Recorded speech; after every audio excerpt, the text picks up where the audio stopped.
प्यार भरी नोक-झोंक। धराम की आवाज़ सुनकर रिया जी और उनकी छोटी बहू तुलिका किचन की ओर दौड़ पड़ी। वहाँ तुलिका के ससुर श्याम जी मुंह में लड्डू ठूंसे दोनों हाथों से दराज पकड़े ऊपर लटके हुए थे। जिस स्टूल पर चढ़कर वो ऊपर दराज से लड्डू निकाल रहे थे वो नीचे गिर पड़ी थी और ससुर जी के लड्डू चोरी कारनामे की पूरी चुगली कर रही थी। ये देखकर तुलिका हंसते हंसते लोटपोट हो गई। उसने तुरंत बाबूजी को नीचे उतारा और उनके हाथों में दवाई लगाई। वहीं दूसरी ओर रिया जी गुस्से में आग बबूला हो रही थी। एक दिन मीठे बिना नहीं रह सकते, आग लगे इस जीव को, शुगर बढ़ी जा रही है लेकिन मीठा तो खाना है। अभी गिर पड़ जाते तो मुझे क्या, जो करना है वह करो। रिया जी गुस्से में भुनभुना रही थी और बाबूजी छोटे बच्चे की तरह सिर झुकाए बैठे थे। बस एक लड्डू ही तो खाया है, अब झूठ तो ना बोलो हमसे, पूरा मुंह तो लड्डुओं से ठूस रखा था, रिया जी ने नाराज होते हुए कहा। एक तरफ जहां छोटी बहू तुलिका दोनों की प्यार भरी नोकझोंक देखकर मुस्कुरा रही थी, वही दोनों बड़ी बहुएं चिड़चिड़ा रही थी। लो फिर दोनों की भगदड़ शुरू हो गई। एक दिन भी ना खुद शांति से रहते हैं ना हमें रहने देते हैं। उनकी चिड़चिड़ाहट को नजरअंदाज करते हुए तुलिका माँ बाबूजी के पास जाकर प्यार से बोलती है, माँ अब बाबूजी को माफ भी कर दो ना, कोई इतनी बड़ी भी गलती नहीं की बाबूजी ने। फिर बाबूजी से बोली, बाबूजी मैं आपके लिए शुगर फ्री लड्डू बना के लाई हूँ, जी भर के खाइए। ये सुनकर बाबूजी खुश होकर लड्डू खाने लगे और रिया जी मुस्कुराते हुए पूजा करने चली गई। कुछ देर बाद रिया जी ने बहुओं को आवाज लगाई, मैं बाजार जा रही हूँ सब्जियां लाने, तुम सबको कुछ मंगवाना है तो बता दो। ये सुनते ही बाबूजी ने बाहर आकर थैला छीनते हुए कहा, कोई जरूरत नहीं है, सड़ी गली सब्जियां उठा लाओगी, मैं ले आऊंगा। हाँ हाँ, खुद तो खेत से ताजी ताजी तोड़कर ले आओगे ना, रिया जी ने झुंझलाते हुए कहा। नहीं मैं जाऊंगा, बाबूजी ने उन्हें रोकते हुए कहा। माँ बाबूजी आप दोनों आराम से बैठकर अदरक वाली चाय का मजा लीजिए, सब्जियां अनिल ले आएंगे ऑफिस से आते हुए। तुलिका ने चाय का कप दोनों के हाथों में देते हुए कहा, छोटी बहू आज खाने में लौकी के कोफ्ते बना लेना, बहुत दिनों से नहीं खाए। जी बाबूजी, तुलिका ने कहा। क्या जी बाबूजी, जब देखो तला भुना, अभी कल ही तो पकोड़े खाए थे, कोफ्ते नहीं लौकी की सादी सब्जी बनेगी, रिया जी ने कहा। नहीं यदि कोफ्ते नहीं बने तो मैं खाना नहीं खाऊंगा, बाबूजी ने रूठते हुए कहा। हाँ तो मत खाना, पेट को भी थोड़ा आराम मिलेगा, रिया जी गुस्से में बोली। अरे अरे माँ बाबूजी आप दोनों शांत हो जाइए, कोफ्ते ही बनेंगे लेकिन तले हुए नहीं बल्कि बेक किए हुए, ठीक है ना बाबूजी, तुलिका ने हंसते हुए कहा। हाँ हाँ ठीक है, मुझे मंजूर है, बाबूजी ने खुश होते हुए कहा।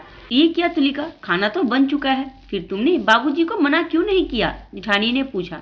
भाभी बाबूजी का बहुत मन हो रहा था कोफ्ते खाने का, मैं बना दूंगी। हाँ तुम ही बनाओ, हमसे तो ना होगा इतना झमेला, ये कहते हुए मजली और बड़ी जेठानी किचन से निकल गई।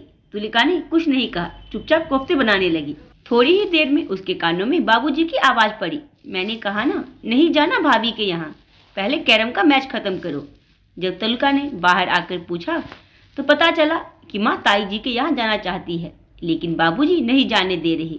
वहाँ जाकर क्या करोगी, अपनी अपनी बहुओं की बुराई करोगी, इससे तो अच्छा यहाँ मेरे साथ कैरम खेल लो, बाबूजी ने छेड़ते हुए कहा। ये सुनकर रिया जी रोने लगी। देख रही है तुलिका, क्या मैं बाहर जाकर तुम सबकी बुराई करती हूँ, वो तो भाभी की कुछ दिन से तबीयत ठीक नहीं है इसीलिए मिलने का मन कर गया। रिया जी को रोता हुआ देखकर बाबूजी उन्हें मनाने लगे। अरे मैं तो मजाक कर रहा था, जा तू चली जा। नहीं मुझे नहीं जाना, रिया जी ने रूठते हुए कहा। माँ अब चले भी जाइए ना, बाबूजी आपको छेड़ रहे थे, और रहा कैरम का मैच तो बाबूजी आप मुझे हरा कर दिखाइए तो मैं जानूं, कैरम की गोटियां सजाते हुए तुलिका ने कहा। कैरम खेलने के बाद बाबूजी न्यूज सुनने लगे और तुलिका कमरे में आराम करने चली गई। तभी दोनों भाभियां कमरे में आई। हम सब एक हफ्ते के लिए कुल्लू मनाली का प्रोग्राम बना रहे हैं, तुम भी चलोगी ना, बड़ी जेठानी ने पूछा। सभी चल रहे हैं तो मैं भी जरूर चलूंगी भाभी, तुलिका ने कहा। ठीक है तो फिर मैं तुम्हारे भैया को 3 रूम बुक करने के लिए बोल देती हूँ, मछली जेठानी ने फोन मिलाते हुए कहा। 1 मिनट भाभी, 3 क्यों, 4 रूम बुक होंगे ना, 3 हमारे लिए और 1 माँ बाबूजी के लिए, तुलिका ने चौंकते हुए कहा। ना बाबा ना, उनकी रोज रोज की आपसी चिकचिक और बकझक से बचने के लिए ही तो बाहर घूमने का प्रोग्राम बनाया है, अगर उन्हें साथ ले गए तो वहाँ भी दोनों यहाँ की तरह आपस में लड़ते झगड़ते ही रहेंगे और सबका मजा किरकिरा कर देंगे जैसे पिछली बार शिमला में किया था। मैंने जिया दीदी से बात कर ली है, वो 1 हफ्ते के लिए माँ बाबूजी के पास आ जाएंगी। परसों निकलना है, पैकिंग कर लेना।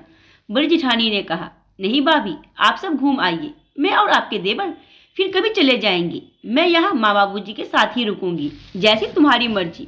हम तो इनकी रोज रोज की चिक चिक से पक गए हैं। तुम कैसे बर्दाश्त करती हो, तुम ही जानो, मछली जेठानी ने व्यंग करते हुए कहा।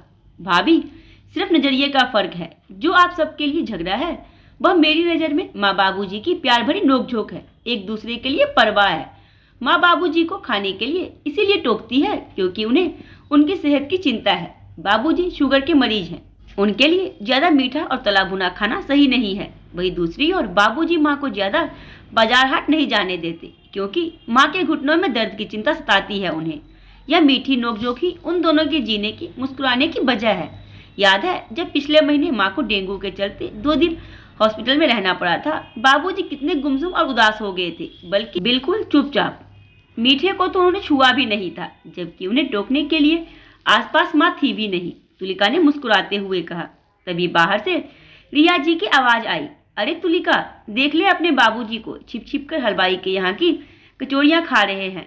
फिर तू कहेगी कि मैं तेरे बाबूजी पर बेकार ही गुस्सा करती हूँ।